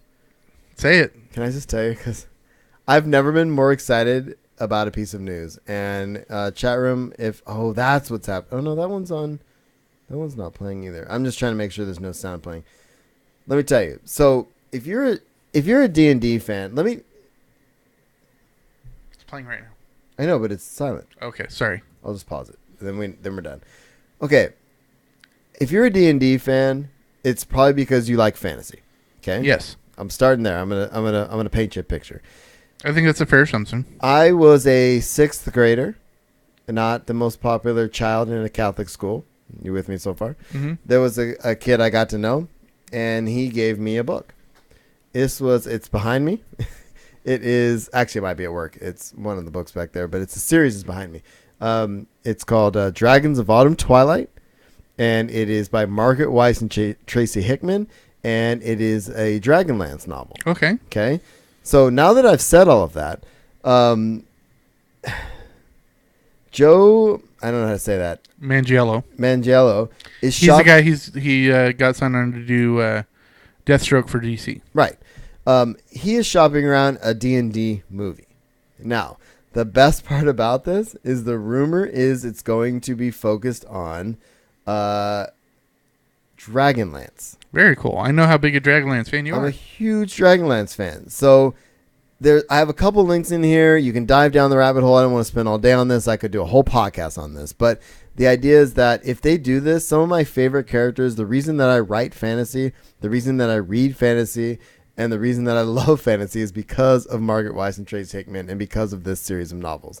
So I will literally, I don't care how crappy it is, I will watch this movie over and over because I imagine I'm going to see Stern Brightblade and Tannis Half-Elven and Katara on screen in live action, and I'm excited. Very cool. So no, I remember when the last Dungeons and Dragons movie came out, and you dragged me to the theater to see it. It was like 15 years ago or so. Oh my God. Was it Marlon Wayans? Marlon Wayans. Marlon Wayans. Not good. Oh, it's not good, but it's great. It is at the same time. So I had to throw that out there. It's one of my favorite pieces of pop culture news this week. So very cool. I'm excited for you. Yeah. Well, we'll see if it happens. It's all in the preliminary stages. There's a Hugh Hefner biopic coming out by the guy who did the Last Stand the X-Men: The Last Stand. Yeah, it's interesting because there's already been a couple of projects based around Hugh Hefner, and then they had that whole Playboy Club debacle show that happened a few years ago, right, with Amber Heard, and it's. Think it's gonna happen? I don't. It's just a story that really is being begged to be told right now. Yeah. I don't know. I mean, I'll probably see it when it comes out, but, yeah, I don't know. And actually, kind of talking about this, the show that I hit, for all the crap you give me for shows I haven't watched, there is a show that I've become enamored on, and it is actually from CMT. Wow. And it's called Sun Records, and it's a show about the origins of Sun Records in Memphis. Oh, that sounds And it's cool. based on a play called $1 Million Quartet. Okay. Because there's a famous day that happened where it turned out that Carl Perkins, Elvis Presley, Johnny Cash, and Jerry Lee Lewis all ended up at Sun Records in the same afternoon and recorded a set. Oh, no way. And so that's why it was called the $1 Million Quartet. Pretty cool. Well, anyway, so this show is about those origins, and it's very well done. That's a biopic that I think was a good story that needed to be told. Nice. Zoe Saldana is going to begin working on Avatar 2 again, finally, I guess, this summer. Okay, what I think is most important about that is if Zoe Saldana is obviously going to be putting in a good number of months with Avatar. Yeah. That's going to be pulling her away from any Star Trek sequel they could be doing or any Guardian sequel they could be doing. Yeah. And that's... Or Infinity War or... Yeah, I'm hoping that she's squared all that stuff away. Yeah, well, again, when they say summer, I'm sure they mean August because they're not going to start anything in the beginning of convention season. All right, man. So, Fast and the Furious 10... I'm gonna just kind of say this tagline. I'm gonna let you kind of run with the rest of this, maybe, but I'm pretty over this because I haven't seen the movie. But Fast and Furious 10 is supposedly going to end the franchise. Okay. Yeah. Fast 8 came out in the last week or so. Yeah, last week. And that is obviously doing very well, as they all do. It's over 600 million worldwide, which is a big deal. Yes. And of course, sadly, the the headline says it's still outpacing Star Wars, so whatever. Globally, not domestically. Yeah. But Vin Diesel and Dwayne Johnson obviously are reported to come back for Furious 9 despite their beef, right? Right. And my question to you, sir, is the title of this article. It's an opinion piece. I just threw it in there. Is it hasn't gone on too long? Okay. This franchise, I should say. This is a couple of different questions. One is Fast 8, Fate and the Furious. Is it as good as the previous movies? I actually don't think so. I think there were incredible set pieces, and I thought Charlize Theron did a pretty good job as the villain. But I don't think it was as good as the last two. All right. But no, it hasn't gone on long enough because it's always still making money. Sure. And it has some story to tell. I think this was kind of a bellwether movie because with all the movies have been making more money, and then it really blew the doors off with Seven 2 years ago. Yeah, for sure. And of course, I was dealing with the actor's name, played Brian O'Connor. Paul Walker. Paul Walker. With his death, that obviously drew a lot of people in. Right. They thought, would this be able to do that without something like that? And it's blowing the doors off of what Seven did. Now, the whole beef thing with Vin Diesel, and a lot of people are saying it's that there might have been a little thing that started it, but that it's all been contrived. It's very much like wrestling. The timing of it is very No, particular. to me, it felt very much like a it's very wrestling thing, contrived. yeah. And I'm okay with that because I think that's what they were trying to do with it. I don't think it's gone on too long. I enjoyed the last movie, and we have a mutual friend that really did not like it. And he liked the other ones. And he did like the other ones. Yeah. There was definitely something missing with this one. He's also getting older. But. No, and I think, honestly, it was because Vin Diesel flipped in the storyline, right? Right. And so he's normally the glue that holds together the group, and he wasn't in it that way this time. True. I think that's it. I think next movie it'll actually bring it back together. So we'll see. All right, man. Anything else on the Fast and the Furious? It was actually a double feature I went and saw last week of that and Beauty and the Beast. I finally saw Beauty and the Beast. Fantastic. I really enjoyed that. It was phenomenal. But I did like Fate of the Furious. Really enjoyable. The one thing I didn't like is that it didn't have a post-credit scene. Yeah, but which the previous three had. So I was actually just about to ask you if the other ones had it, but are we getting to the point now where we expect it on every movie? I think we expect it on certain types of movies. Oh, okay. And with this one, it's because it had been doing it on the previous three, and they set up the next film. So I think that's why we're kind of looking forward to it. But what it is. Yeah, I hear you. All right. I don't want to spend too much time on this, but you saw Fast and the Furious. We both saw Ghost in the Shell. Yeah, we went for your birthday. Yeah, on my birthday on the 8th, which was great. That was the day before we recorded our last episode. And yeah, I mean, it's set to lose about $60 million, which is unfortunate. I think that's before foreign. Yeah, but my idea though, man, is I didn't get less than I expected going to the movie. No, it was about what I thought. Yeah, but at the same time, it wasn't. If you went into it like our mutual friend did, not knowing anything about the franchise at all or knowing anything about it, it would seem dated. It would be weird, and to say the least. So I can see that, but at the same time, I enjoyed it. But at the same time, I was hoping for them to kind of go a little beyond where they did. Yeah. So. I'm going to say two things about this. One, I actually enjoyed Scarlett Johansson as Major. Mm-hmm. I thought she did a pretty darn good job. Yep. Now, and I think I mentioned this to you when we left the theater, is the way that I felt watching Ghost in the Shell was the way I felt when I first saw Johnny Mnemonic. Oh. Where okay. it was almost cutting edge, but felt completely dated at the same time. Right. Especially since just a couple years later we would get The Matrix, which is mind-blowingly cutting edge. I think this is kind of going to be, we're going to look back on Ghost in the Shell in 20 years and say it was a precursor to something that could come next. Okay. Yeah, let's leave it at that. I like that. Some casting stuff. What do you got? Jude Law? Jude Law is going to be playing the young Dumbledore, which is great. Yeah. I think he is going to do a great job, especially since what I really like is that the next three Fantastic Beasts movies are going to basically center around the Wizard War that was between Dumbledore and Grindelwald. Right. And we already know that Grindelwald is played by Johnny Depp. So Jude Law against Johnny Depp, I think, is going to be a pretty good battle. Yeah, it's that'll be good. fun. Cool, man. Netflix is going to have a Stranger Things star. Sorry, let's do it again. Stranger Things star is going to be in the reboot for Carmen Sandiego. And let me tell you. All right, let's reword this. There is a Carmen Sandiego reboot, and one of the stars of Stranger Things is going to be in it. And I was just about to say, we've talked about I almost said Stranger Things reboot. Carmen Sandiego.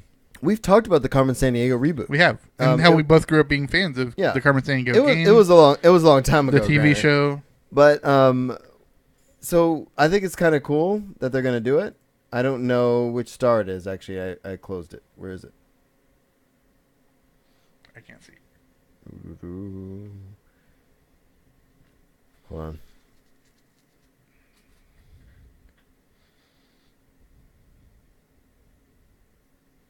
So Netflix is going to produce 20 episodes of the classic adventure series, and the studio plans to release the animated reboot series in 2019.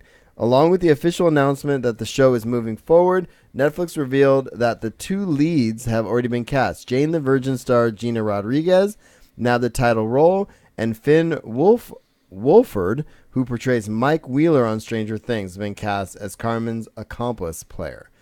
That's pretty cool. Yeah, and like I said, I'm a huge Carmen Sandiego fan. So, good. I'm looking forward to this. Yeah, we'll see. I mean, I'm hoping it's not like some dark and gritty version to where like I can, because the basis for Carmen Sandiego was an educational video. Yeah, honestly, game, I hope it's just like a live action version, kind of like Inspector Gadget. And I want my kids to be able to watch it and learn something, and because really that game was like learning geography and like stuff and history and stuff like that. Like I want that to be the crux of it. I think that'd be pretty cool. So yeah, here we go. Absolutely. All right, man. So release dates. Margot Robbie, Robbie's Goodbye Christopher Robin gets a release date. We talked about this. When did we talk about this? A month or two? A few months ago when she got cast. Yeah. So this is obviously Winnie the Pooh. And A.A. Milne inspired him to create Winnie the Pooh. And this is going to be a biographical movie starring Domhnall Gleeson. Yeah, and Domhnall Gleeson's going to be playing A.A. Milne, I believe. What's up? Actually, I went to junior college with a descendant of A.A. Milne. Oh, nifty. That it? Sorry, going to say. Yeah, it was just a little sharing tidbit. I'm excited about this. In chat room, if you're still there, maybe we lost you. I don't know. It's been a while. Funko is revealing its 90s Pops line, which I have brought up in the past, but these pictures are too cool to pass up. Oh, absolutely. I mean, if you notice on my Pinterest page, I created a Funko board because I love how they look. Okay, so check this out. So we have... Let me make sure I get this. Oh, this is so cool. We get the stuff from... I want to make sure things aren't playing. So we got the things from Real Monsters, which I love. Look at this. Look how badass that is. Did you ever used to watch this show? I did not. I did. I like this show. That's great. So I was more of an 80s cartoon person. And we have Chucky. We have some Rugrats in here. Oh, Reptar. That's great. Oh, this is so cool. And of course, classic Cat Dog. Oh, Cat Dog, of course. Pretty cool. But that's pretty badass. So I'm excited about that. Yeah, and also there is a series of Rick and Morty Funkos. Oh, am I supposed to do the same thing I just did? Yeah, because aren't you a Rick and Morty fan? I actually haven't watched it. I've watched a couple, but I have not. I'm not. Oh no, it was your brother who got us to watch a couple episodes. Exactly. They are pretty damn funny. No, it's well, as you say, it's on my list. That's a dig at you. Yeah, of course it is. Oh, I'm just giving you the business. Oh, this is cool. So any Rick and Morty fans, there's a bunch of stuff in here. Yeah, a whole bunch of good ones. These are great, except the window and is kind of screwed up. But You're screwed up. anyway, it's pretty cool, man. All right, let's get to one shot. Bill and Ted to Save the Universe is coming this summer from Boom Studios. Did I tell you I recently watched Bill and Ted's Excellent Adventure with the kids? Really? What did they think? They loved it. I'm sure. I realize it's so much fun, and it's perfect for just kids. I mean, obviously there's some sexist things that come along with it being a 90s movie, but also Piggy Wiggy. and there's a lot of stuff that's going on there that's not cool, but that's our one shot news. Bill and Ted Save the Universe coming to from Boom this summer. Yeah, and this is on the heels of a couple of years worth of news of them saying they're coming out with the new Bill and Ted movie. Oh yeah, and I'm glad they're at least doing something. So you got some. Let's get to Universal stuff. Berlanti, you have something about finales. Yeah, they announced today that the finales for their Legends has already ended. So their main flagship programs now of Supergirl on Mondays, Flash on Tuesdays, and Arrow on Wednesdays are all going to wrap up the same week, and it will be May 22nd, 23rd, and 24th. Nice. Arrow, we talked about them figuring out this Olicity crap.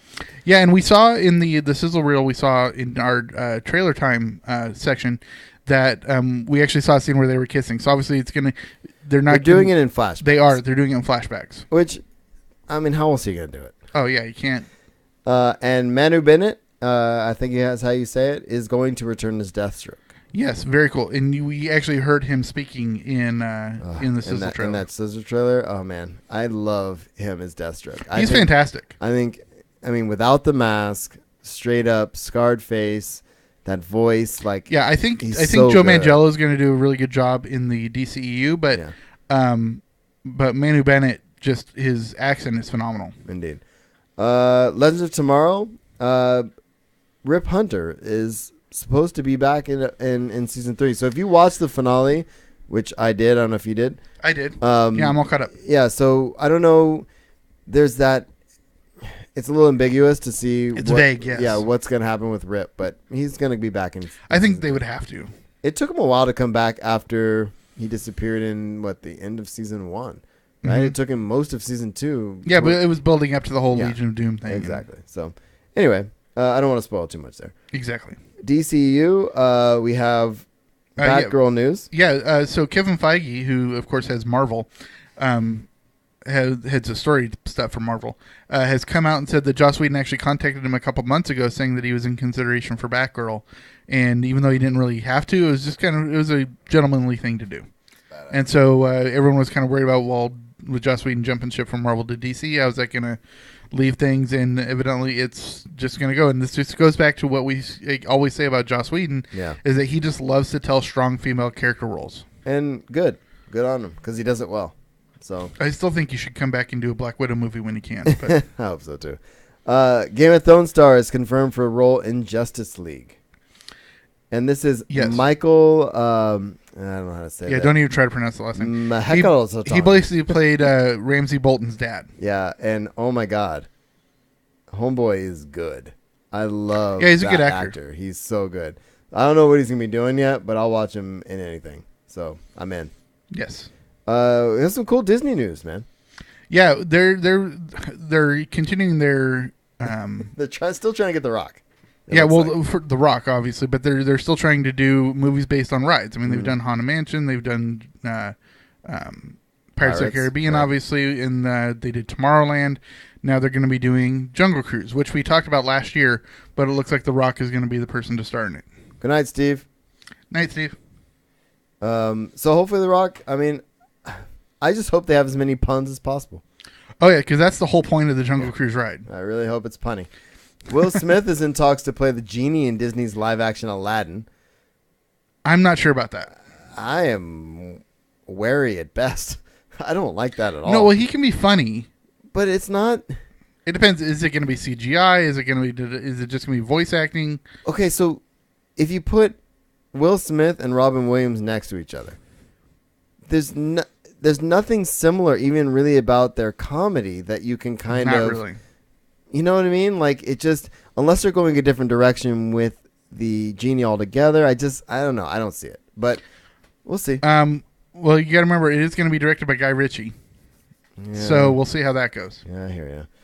All right, man. So, and speaking of Beauty and the Beast, from earlier, that crosses $1 billion box office. Insane. Insane. And it's still making money. Yeah, I haven't seen it yet. So they haven't, so good. They haven't got my $10 yet. Watch it. It's good. Finally, they've cast Cable. They have. And we've been talking about this for like 3 months. Not anybody that was on any of our lists. Josh Brolin. Okay, and this is another going from Marvel to Fox instead of Marvel to DC. But this is insane. He's Thanos. He is, but the thing is production on Deadpool 2 isn't going to take place till after Infinity War, so what does that say about Thanos? Look, here's the deal. I think Brolin's going to be great. I think he'll be a great Cable. It's going to be cool. I think it's interesting, all the people trying to figure out what's going on with the casting stuff. But again, he's not the first person to do. I mean, you got to remember Chris Evans was Johnny Storm long before he was Captain America. I took a sip of beer before I had this next story. Also in Deadpool 2 news, Blind Owl will be back. Oh, awesome. I love her. Yeah, she's great. And the little baby, the little fist. Little baby hand. Okay, moving on. I bet you my dick's going to feel huge. Oh, my God. All right, so... of course you had to say a line. I was trying to avoid you saying a line. You said it anyway. All right, Marvel news. Kevin Feige, this is an interesting little article, actually, says Marvel will stay with humor versus R ratings, because obviously that's where... I don't want to say this. Fox. I guess where Fox is going. I think eventually DC's... Okay, well, the thing you really have to think about, though, is look at the properties that they own. Yeah. Okay, the properties that Marvel still has control over, they don't have control over Wolverine, and they don't have control over Deadpool. And those are the ones that would make sense to be R-rated movie. Right. They don't have Batman, which would make sense for an R-rated movie. They don't have any of these people. Yeah, I'm with you. And so I enjoy the Marvel movies. I love I love Deadpool, and obviously that's a Marvel property. At its core, yes. Right?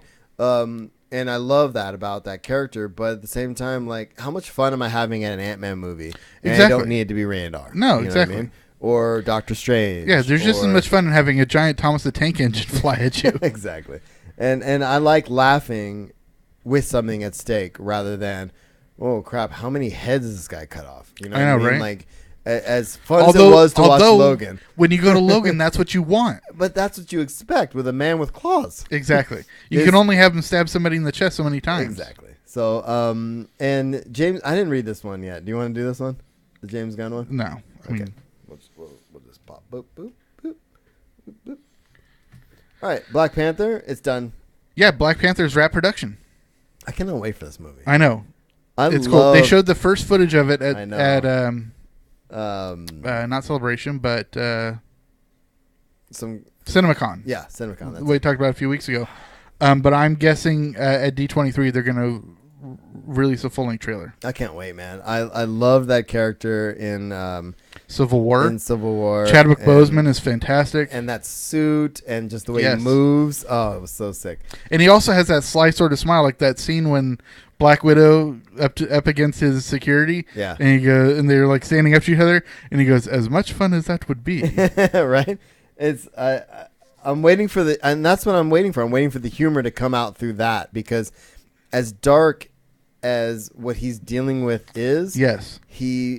What I like about Marvel characters, especially ones like Deadpool, is they manage to keep their humor despite the darkness. Absolutely. It's not a brooding darkness. It's not a brooding issue. It's more of okay, I'm dealing with the thing, but I'm going to talk some smack while I'm getting revenge kind of stuff. You know? Yes. Which I like.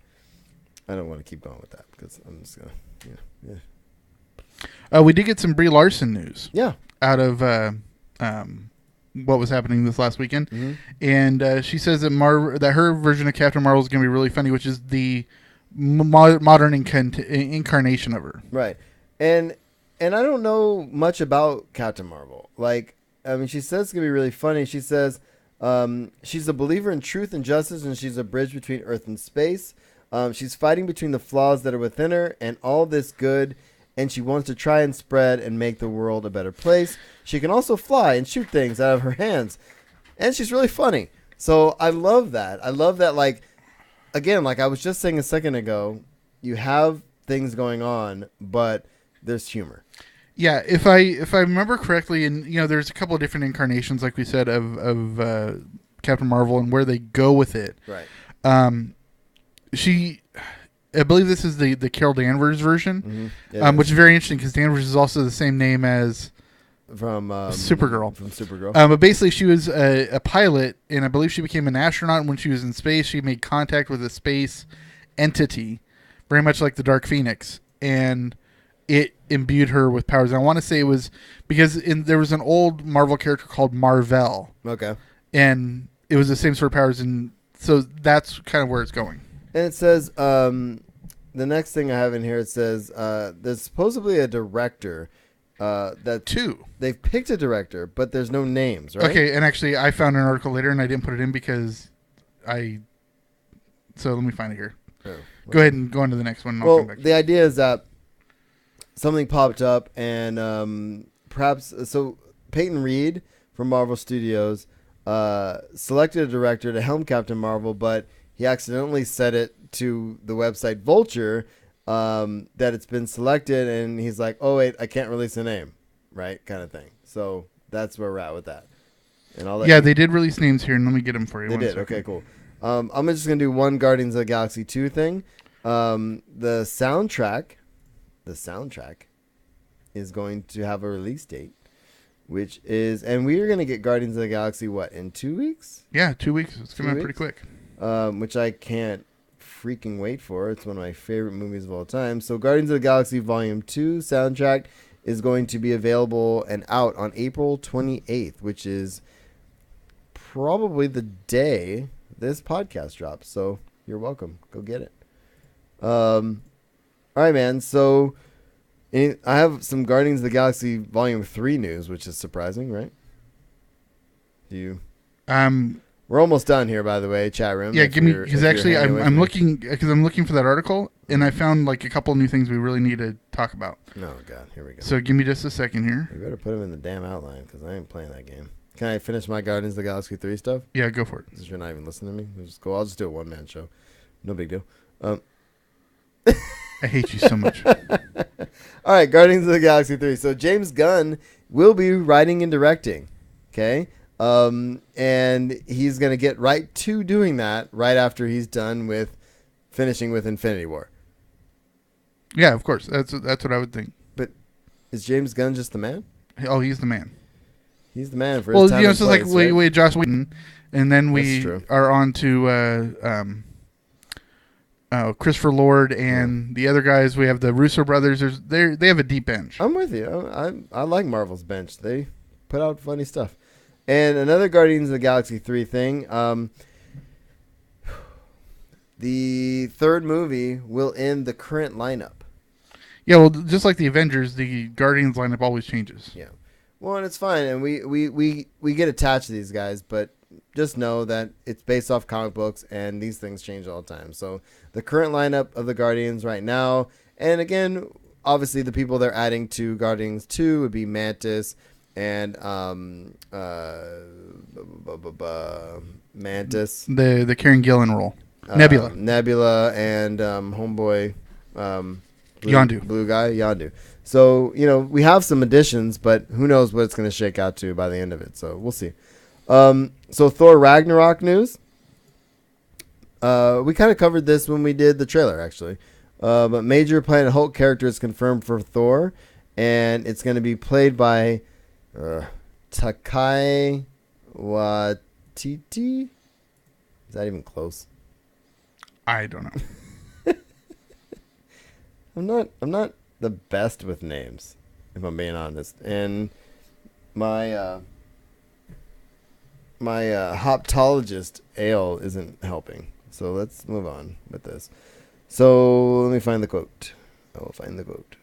What are you looking for still? Seriously, you're killing me. The names of the directors. Okay, so here it is. So now that we have another character to add to the movie's already impressive roster, Korg, a Cronin character, it's a known adversary of Asgard, is played by Thor Ragnarok director Takai Waititi. Cool. That's pretty cool. So during production, Waititi geared up in a motion capture suit and lent his voice to Rock Monster. According to Waititi, I know I'm saying that wrong. Korg will introduce Thor to the world of Sakaar. That's cool. I like that. Rock Monster. Rock Monster. No, that's Rock Lobster. Moving on. Yeah, that is Rock Lobster. Can I say, should I just finish the show while you look for this? Or Okay, I'm almost there. So just do the next Cool. part. Luke Cage. Luke Cage is nominated for a Peabody Award. Oh, awesome. Peabody is Excellence in Television. Okay. I was going to ask you because I don't remember what Peabody was. Yeah, it's not just like a quality like an Emmy, like popular or whatever. Yeah. It's literally for excellence in television, for like Nice. moral upstanding, all Just that. straight up. Okay, nice. So getting a Peabody is pretty darn prestigious. Cool. And I think the next thing you put in here about New Warriors. Yeah, so New Warriors, a couple things. They came up with their, if you could open up the first article though. New Warriors announced their lineup, and it's going to include, we already got the Squirrel Girl, but we're also going to get, scroll down and just, I think there's 4 of them. Make sure this doesn't play. Since apparently comicbook.com is screwing us over. Okay. Yeah, so it's Squirrel Girl. Just keep scrolling down. Yeah, just go ahead and list them. Oh, yeah. So it's Squirrel Girl, Mr. Immortal, Night Thrasher, Speedball, Microbe, Debris. Okay. So yeah, I don't know any of these characters. No, because you haven't. Except for Squirrel Girl. Yeah, because you haven't really watched New Warriors. Yeah. Yeah, so it's really cool. But the big thing is that the Debris character is going to be the first openly gay superhero in the Marvel Universe. That's awesome. I love it. I almost put this in trailers. We're in SMOD at the moment. And I'm a big Edumacation fan. Yes, you are. And they've been talking. Kevin Smith does this emo goldfish character. Where he kind of and he talks like that a little bit. And I put a link in the show notes. I haven't even watched it yet, but they have their first animated short featuring that character, which is pretty cool. And then convention news. Before we're done here tonight. Silicon Valley Comic-Con, as we talked about last week, we were supposed to be leaving it tomorrow, really. We're not going to be able to make that happen, sadly. So many different reasons why, but sadly we're going to miss the second annual, but I'm hoping to go from the third annual beyond since it's so close to us. And so we're not going to make Silicon Valley Comic-Con, but we are hoping to go beyond that. We've had press last year. We had press this year. We'll get press going forward. And we just got to make it happen. It's just the timing this year was a little off. So yes. Okay. We're going to do a kind of a quick little bit of news here. The directors for Captain Marvel are Anna Bodden and Ryan Fleck. And they directed a movie called Mississippi Grind. But what I really like is Anna Bodden actually wrote the movie Half Nelson. That had Ryan Gosling in it, which was nominated for a couple of Oscars. Totally. Now, a couple of things, and seriously, I was just trying to find this article, and I found a couple things here which are kind of important. So let me get them again.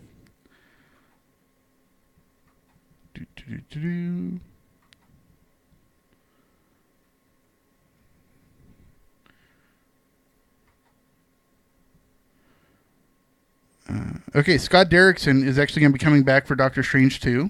Okay. So that's good. He's the guy who directed Doctor Strange. Cool. We also have news that there might be a surprising Jedi in the Han Solo story. So that should be cool.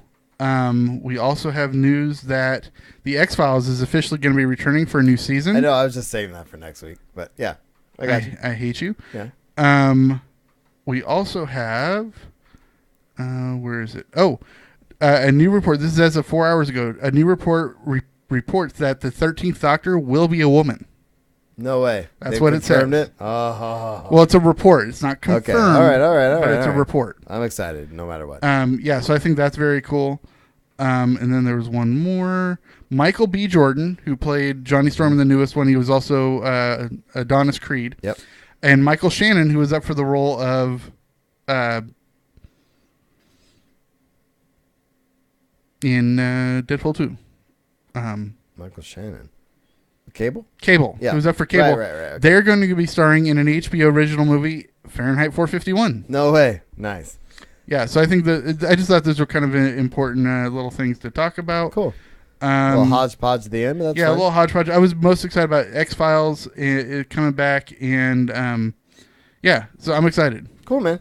A couple more things real quick about San Diego Comic-Con. HopCon 5.0. 5th year of HopCon is coming. I think tickets go on sale this weekend. They're way too pricey, and it's just too much for that. It's too much. It's. I like going to beer tastings, and in fact, I go to the Sierra Nevada beer camp one. Yeah, you do. Each year, and I'm planning to do that again this year as well. They just put the tickets up for sale a week or so ago, and I'm excited about that. But I like going to a beer thing, not going to a convention and also a beer thing, because, oh my God, I drink enough when I go to a convention. So yeah, we do. So HopCon, I put the link in the show notes for that. And then Marvel Studios, which is a huge thing, because last year they didn't show up. This year they did show up last year, not the year before. Because last year they announced Captain Marvel. Last year. No, they announced Captain Marvel last year. Well, the studio didn't show up, but it was no. They had a couple of panels, but the studio as a whole didn't show up. Right. Correct. The studio as a whole, but the Marvel Studios is returning, and they're returning to Hall H. Yes. So it's gonna be a big deal. So we can make some conjectures on what movies they're bringing, but they obviously have enough that they've decided to show up. So that's a big deal. So otherwise, we're good. My guess would be Ant-Man and the Wasp. Indeed. Are we done? I think that's it. We've only been talking for 3 hours. Well, that includes trailer time. You include trailer time. So ready? Oh, I hate you so flippin' much. Cool. So thanks for tuning in to The Usual Podcast. If you have comments or questions, you can find us at theusualpodcast.com. Email us at theusualpodcast@gmail.com. And we're on Facebook, Google+, Pinterest, Instagram, YouTube, and Twitch. I got it. I'm at Darth Pops on Twitter. Will is at Admiral Griggs. We're on iTunes, Stitcher Radio, and Google Play. Please take the time to give us positive ratings and share us on the social medias. If you would like access to our trailer time exclusive YouTube clip, you can become a patron. Give us $1 or $2 an episode. Patreon.com/usualpodcast. You also get the show a couple days early if I'm really up on my editing, at least a day early. And blooper reels. And you get a blooper reel along with it. So there's a lot of reasons to become a patron, and we're going to do another roundtable here in the near future for sure before Comic-Con, which is my goal. So we also have audibletrial.com/usualpodcast to support the show. If you like audiobooks, if you really want to get a bang for your buck, grab a Game of Thrones, grab a Brandon Sanderson, grab the new Thrawn novel, which I've started, which I didn't mention earlier. That has just been released. If you want to check out Timothy Zahn's awesomeness and Mark Thompson's amazing voice acting, definitely check out audibletrial.com/usualpodcast. Get the Thrawn novel for free on us, and you're welcome. And we get $15 when you do that, so that really does support the show. So thanks again, and anything else, my friend? Yeah, I just want to make sure everybody has a fun, and thanks for sticking it out here in the messiness of the end. Have some funs, and when you listen to it in the in the actual edited version, it won't sound like this. No, it won't. Which is like the magic of what I do. It is the magic of the cutting room floor. Anyway, we'll see you on next week. Peace. Seriously, you made a mess of this. I totally did, but you got to admit those are cool. No, it was great, and I'm not going to spice it in. Like I don't want to do that. No, don't worry about it. But anyway, chat room, if you're still there, thank you for being there. Yes, thank you. I think most people have gone. There's a couple left. Steve left. It's been a I'm while. guessing Brundle's still there and Mox is still there. It's been a while. It's been a while.